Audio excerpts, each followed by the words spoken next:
हरे कृष्णा, जय श्री हरि, ओम नमः शिवाय। प्रिय भक्तजनों, आज बृहस्पतिवार के दिन आप बृहस्पति देव की बड़ी ही दुर्लभ कथा सुनेंगे। इस कथा को सुनने से भक्त की सभी मनोकामनाएं भगवान बृहस्पति देव की कृपा से पूर्ण हो जाती है। तो आइए बड़े ही श्रद्धा और प्रसन्न चित्त मन से इस कथा को सुनते हैं। भारतवर्ष में एक प्रतापी और दानी राजा राज्य करता था। वह नित्य गरीबों व ब्राह्मणों की सहायता करता था। यह बात उसकी रानी को अच्छी नहीं लगती थी। वह न गरीबों को दान देती और न ही भगवान का पूजन करती थी और राजा को भी दान देने से मना किया करती थी। एक दिन राजा शिकार खेलने वन को गए हुए थे तो रानी महल में अकेली थी। उसी समय बृहस्पति देव साधु के वेश में राजा के महल में भिक्षा के लिए गए। भिक्षा मांगी तो रानी ने भिक्षा देने से इनकार किया और कहा, हे साधु महाराज, मैं तो दान पुण्य से तंग आ गई हूँ। मेरा पति सारा धन लुटाते रहता है।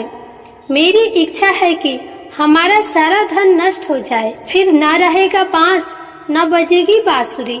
साधु ने कहा, देवी, तुम तो बड़े विचित्र हो। धन संपत्ति तो सभी चाहते हैं, पुत्र और लक्ष्मी तो पापी के घर में भी होने चाहिए। यदि तुम्हारे पास अधिक धन है तो भूखों को भोजन करवाओ, प्यासों के लिए कुआं लगवाओ, मुसाफिरों के लिए धर्मशालाएं खोलवाओ और जो निर्धन अपनी कुंवारी कन्याओं का विवाह नहीं कर सकते हैं उनका विवाह करा दो। ऐसे और कई काम है जिनको करने से तुम्हारा यश लोक परलोक में फैलेगा। परंतु रानी पर उपदेश का कोई भी प्रभाव न पड़ा। वह बोली, महाराज, आप मुझे कुछ न समझाइए। मैं ऐसा धन नहीं चाहती जो जगह जगह बांटती फिरूं। साधु ने उत्तर दिया, यदि तुम्हारी ऐसी इच्छा है तो तथास्तु। तुम ऐसा करना कि बृहस्पतिवार के दिन घर लिपकर पीली मिट्टी से अपना सिर धोकर स्नान करना और भट्टी चढ़ाकर कपड़े धोना। ऐसा करने से तुम्हारा सारा धन नष्ट हो जाएगा। इतना कहकर वह साधु महाराज वहां से चल दिए। साधु के अनुसार कही बातों को पूरा करते हुए रानी को केवल 3 बृहस्पतिवार ही बीते थे कि समस्त धन संपत्ति नष्ट हो गई। भोजन के लिए राजा का परिवार तरसने लगा। तब एक दिन राजा ने रानी से बोला कि हे रानी, तुम यहीं रहो, मैं दूसरे देश को जाता हूँ क्योंकि यहाँ पर सभी लोग मुझे जानते हैं, इसलिए मैं कोई छोटा कार्य नहीं कर सकता। ऐसा कहकर राजा परदेश चला गया। वहाँ वह जंगल से लकड़ी काट कर लाता और शहर में बेचता। इस तरह वह अपना जीवन व्यतीत करने लगा। इधर राजा के प्रदेश जाते ही रानी और दासी दुखी रहने लगे। एक बार जब रानी और दासी को बिना भोजन के 7 दिन तक रहना पड़ा तो रानी ने अपनी दासी से कहा, हे दासी, पास के ही नगर में मेरी बहन रहती है। वह बड़ी धनवान है। तू उसके पास जा और कुछ ले आ ताकि थोड़ी बहुत गुजर बसर हो जाए। दासी रानी के बहन के पास गई। उस दिन गुरुवार था और रानी की बहन उस समय बृहस्पतिवार व्रत की कथा सुन रही थी। दासी ने रानी की बहन को अपनी रानी का संदेश दिया, लेकिन रानी की बड़ी बहन ने कोई उत्तर नहीं दिया। जब दासी को रानी की बहन से कोई उत्तर नहीं मिला तो वह बहुत दुखी हुई और उसे क्रोध भी आया। दासी ने वापस आकर रानी को सारी बात बता दी। यह सब सुनकर रानी ने अपने भाग्य को कोसा। उधर रानी की बहन ने सोचा कि मेरी बहन की दासी आई थी परंतु मैं उसे नहीं बोली, इससे वो बहुत दुखी हुई होगी। कथा सुनकर और पूजा समाप्त करके वह अपनी बहन के घर आई। कहने लगी, हे बहन, मैं बृहस्पतिवार का व्रत कर रही थी। तुम्हारी दासी मेरे घर आई थी परंतु जब तक कथा होती है तब तक न उठते हैं और न ही बोलते हैं, इसलिए मैं कुछ नहीं बोली। कहो दासी क्यों आई थी? रानी बोली, बहन, तुमसे क्या छुपाऊं, हमारे घर में खाने तक का अनाज नहीं है। ऐसा कहते कहते रानी की आंखों में आंसू भर आए। उसने दासी समेत पिछले 7 दिनों तक की भूखे रहने की बात अपनी बहन को विस्तार पूर्वक सुना दी। रानी की बहन बोली, देखो बहन, भगवान बृहस्पति देव सभी की मनोकामनाओं को पूर्ण करते हैं। देखो, शायद तुम्हारे घर में अनाज रखा हो। पहले तो रानी को विश्वास नहीं हुआ, पर बहन के आग्रह करने पर उसने अपनी दासी को अंदर भेजा तो उसे सचमुच अनाज से भरा एक घड़ा मिला। ये देखकर दासी को बड़ी हैरानी हुई। दासी रानी से कहने लगी, हे रानी, जब हमको भोजन नहीं मिलता तो हम व्रत ही तो करते हैं, इसलिए क्यों न इनसे व्रत और कथा की विधि पूछ ली जाए ताकि हम भी व्रत कर सके। तब रानी ने अपनी बहन से बृहस्पतिवार व्रत के बारे में पूछा। उसकी बहन ने बताया, बृहस्पतिवार के व्रत में चने की दाल और मुनक्का से भगवान विष्णु का केले की जड़ में पूजन करे तथा दीपक जलाए, व्रत कथा सुने और पीला भोजन ही करे। इससे बृहस्पति देव प्रसन्न होते हैं। व्रत और पूजन विधि बताकर रानी की बहन अपने घर को लौट गई। 7 दिन के बाद जब गुरुवार आया तो रानी और दासी ने व्रत रखा। घोड़शाला में जाकर चना और गुड़ लेकर आई, फिर उससे केले की जड़ तथा विष्णु भगवान का पूजन किया। अब पीला भोजन कहाँ से आए, इस बात को लेकर दोनों बहुत दुखी थी। चूँकि उन्होंने व्रत रखा था, इसलिए बृहस्पति देव उनसे प्रसन्न थे। इसलिए वे एक साधारण व्यक्ति का रूप धारण कर 2 थाली में सुंदर पीला भोजन दासी को दे गए। भोजन पाकर दासी प्रसन्न हुई और फिर रानी के साथ मिलकर भोजन को ग्रहण किया। उसके बाद वे सभी गुरुवार की व्रत और पूजन करने लगे।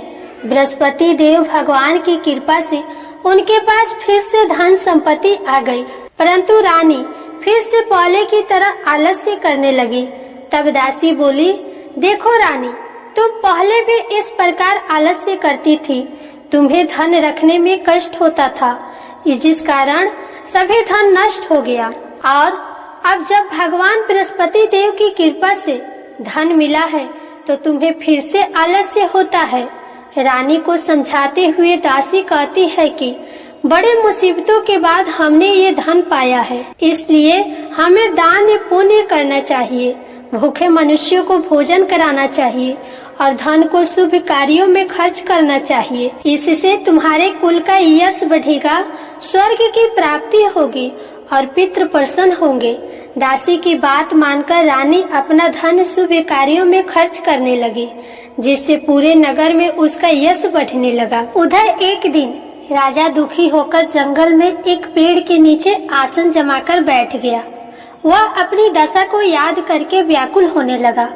बृहस्पतिवार का दिन था। एकाएक उसने देखा कि निर्जन वन में एक साधु प्रकट हुए।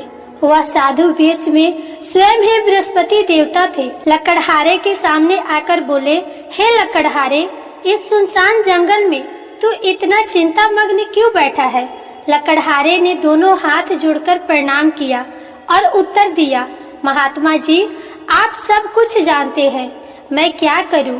कहकर रोने लगा और साधु को अपनी आत्मकथा सुनाई। महात्मा जी ने कहा, तुम्हारी स्त्री ने बृहस्पतिवार के दिन बृहस्पति भगवान का निरादर किया है, जिसके कारण रुष्ट होकर उन्होंने तुम्हारी ये दशा कर दी। अब तुम चिंता को दूर करके मेरे कहने पे चलो तो तुम्हारे सारे कष्ट दूर हो जाएंगे और भगवान पहले से भी अधिक संपत्ति देंगे। तुम बृहस्पतिवार के दिन कथा किया करो, 2 पैसे की चने मुनक्का लाकर उसका प्रसाद बनाओ और शुद्ध जल से लोटे में शक्कर मिलाकर अमृत तैयार करो तथा कथा के पश्चात अपने सारे परिवार और सुनने वाले प्रेमियों में अमृत व प्रसाद बांटकर खुद भी ग्रहण करो। ऐसा करने से भगवान तुम्हारी सब मनोकामनाएं पूरी करेंगे। साधु के ऐसा वचन सुनकर लकड़हारा बोला, हे प्रभु, मुझे लकड़ी बेचकर इतना पैसा नहीं मिलता जिससे भोजन के उपरांत कुछ बचा सकूं। मैंने रात्रि में अपनी स्त्री को व्याकुल देखा है। मेरे पास कुछ भी नहीं जिससे मैं उसकी खबर मंगा सकूं। साधु ने कहा, हे लकड़हारे, तुम किसी बात की चिंता मत करो। बृहस्पतिवार के दिन तुम रोजाना की तरह लकड़ियां लेकर शहर को जाओ। तुमको रोज से दुगुना धन प्राप्त होगा, जिससे तुम भली भांति भोजन कर लोगे और बृहस्पति देव की पूजा का सामान भी हो जाएगा। इतना कहकर साधु महाराज अंतर ध्यान हो गए। धीरे धीरे समय व्यतीत होने पर फिर वह बृहस्पतिवार का दिन आया। लकड़हारा जंगल से लकड़ी काटकर किसी शहर में बेचने गया। उसे उस दिन और दिन से अधिक पैसा मिला। राजा ने चना और गुड़ आदि लाकर गुरुवार का व्रत किया। उस दिन से उसके सभी कलेश दूर हो गए।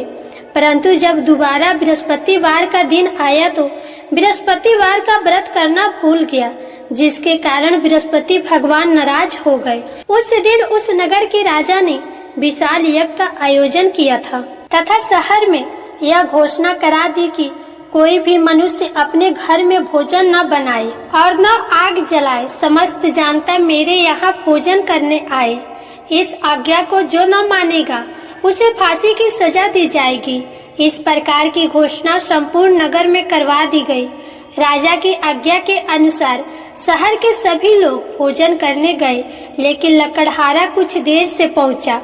इसलिए राजा उसको अपने साथ घर लेकर गए और घर ले जाकर भोजन करा रहे थे तो रानी की दृष्टि उस खूंटी पर पड़ी जिस पर उनका हार लटका हुआ था।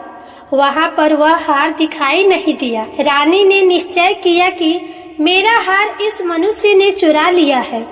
उसी समय सिपाहियों को बुलवाकर उसको कारागार में डलवा दिया गया। जब लकड़हारा कारागार में पड़ गया और बहुत दुखी होकर विचार करने लगा कि न जाने कौन से पूर्व जन्म के कर्म से मुझे यह दुख प्राप्त हुआ है, और उसी साधु को याद करने लगा जो कि जंगल में मिला था। उसी समय तत्काल बृहस्पति देव साधु के रूप में प्रकट हुए और उसकी दशा को देखकर कहने लगे, अरे मूर्ख, तूने बृहस्पति देव की कथा नहीं करी, जिस कारण तुम्हें यह दुख प्राप्त हुआ है। अब चिंता मत कर। बृहस्पतिवार के दिन कारागार के दरवाजे पर 4 पैसे पड़े मिलेंगे। उनसे तू बृहस्पति देव की पूजा करना, तेरे सभी कष्ट दूर हो जाएंगे। बृहस्पतिवार के दिन उसे 4 पैसे मिले। लकड़हारे ने कथा कही। उसी रात्रि को बृहस्पति देव ने उस नगर के राजा को स्वप्न में कहा, हे राजा, तुमने जिस आदमी को कारागार में बंद किया है वह निर्दोष है, उसे छोड़ देना। रानी का हार उसी खूंटी पर लटका है। अगर तू ऐसा नहीं करेगा तो मैं तेरे राज्य को नष्ट कर दूंगा।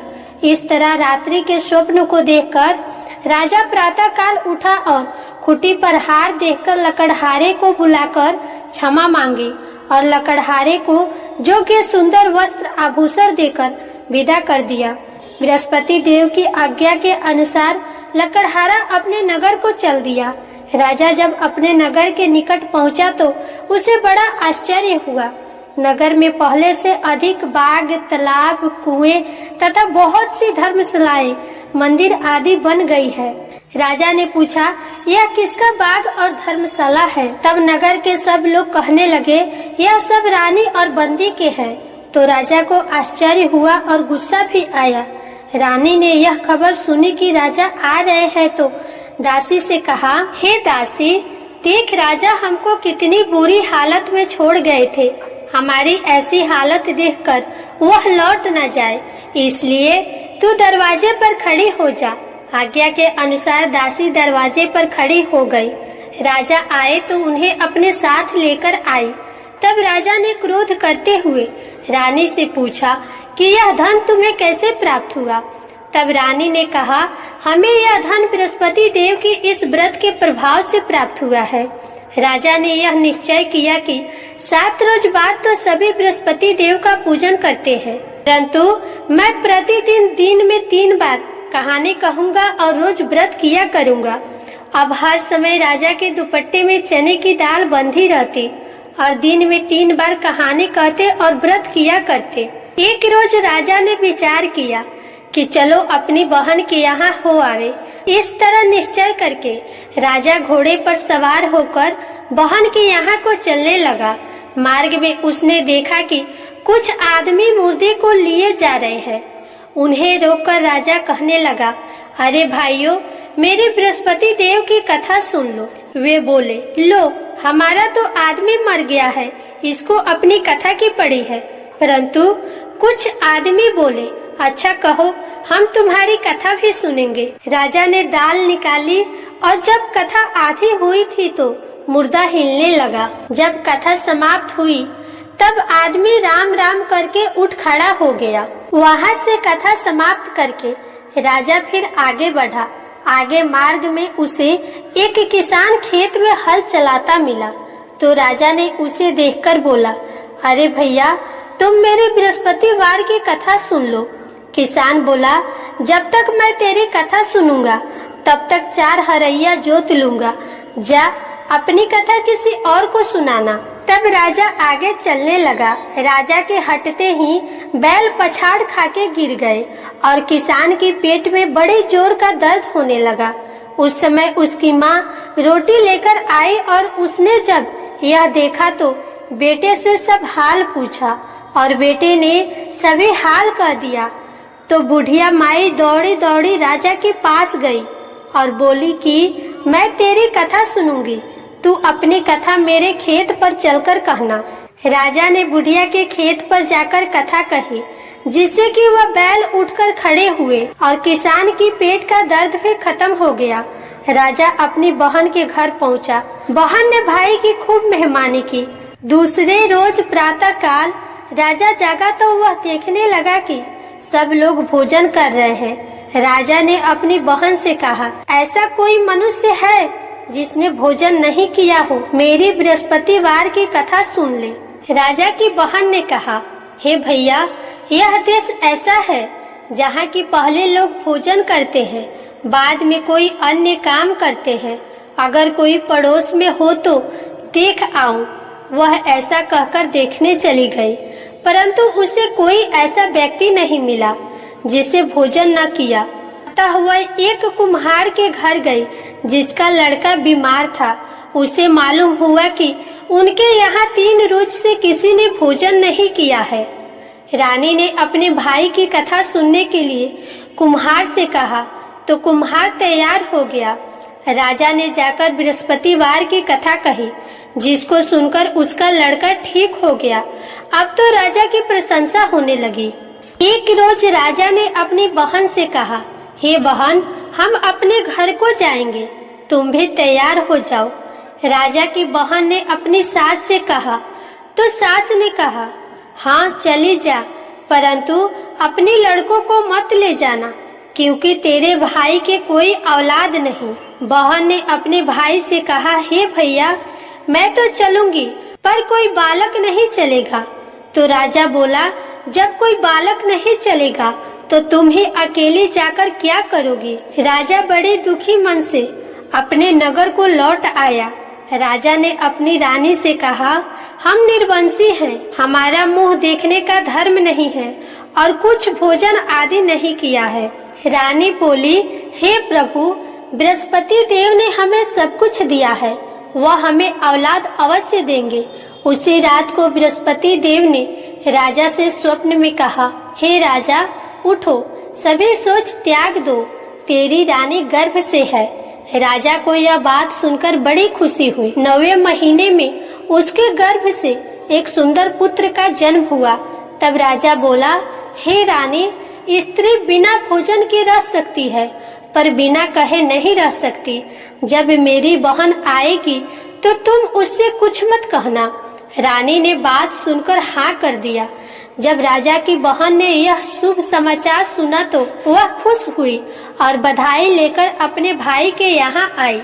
तो रानी ने कहा, घोड़ा चढ़कर तो नहीं आई है, गधा चढ़कर भी नहीं आई है। राजा की बहन बोली, भाभी, मैं इस प्रकार न कहती तो तुम्हें औलाद कैसे मिलता? प्रेम से बोलिए बृहस्पति देव भगवान की जय। बृहस्पति देव ऐसे ही हैं, जैसे जिसकी मनोकामनाएं हैं सभी को पूर्ण करते हैं।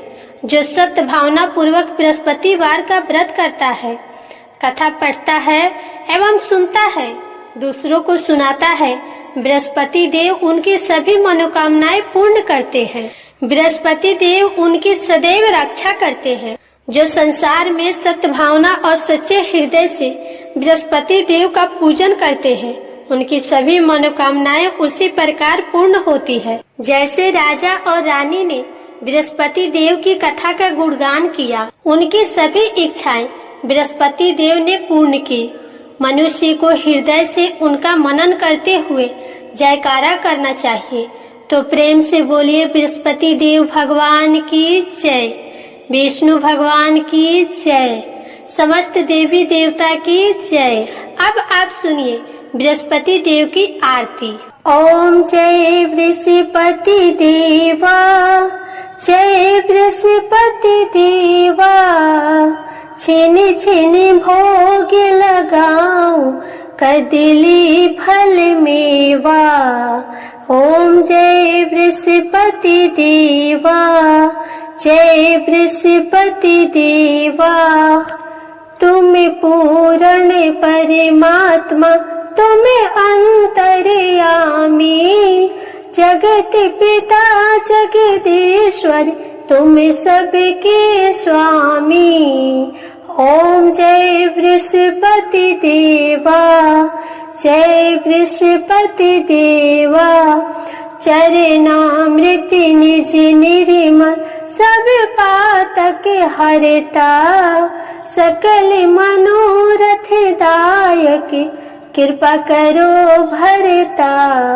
ओम जय बृहस्पति देवा, जय बृहस्पति देवा, तन मन धन अर्पण कर जो जन शरण पड़े, प्रभु प्रकट तब होकर आकर द्वार खड़े। जय बृहस्पति देवा, ओम जय बृहस्पति देवा, दीन दयाल दयानिधि भक्तन हितकारी, पाप दोष सब हरता भव बंधन हारी। ओम जय बृहस्पति देवा, जय बृहस्पति देवा, सकल मनोरथ दायक सब संशय तारो, विषय विकार मिटाओ संतन सुखकारी। ओम जय बृहस्पति देवा, जय बृहस्पति देवा, जो कोई आरती तेरी प्रेम सहित गावे, ज्येष्ठ आनंद बंद सो निश्चय पावे। ओम जय बृहस्पति देवा, जय बृहस्पति देवा, जय बृहस्पति देवा। प्रेम से बोलिए श्री बृहस्पति भगवान की जय, विष्णु भगवान की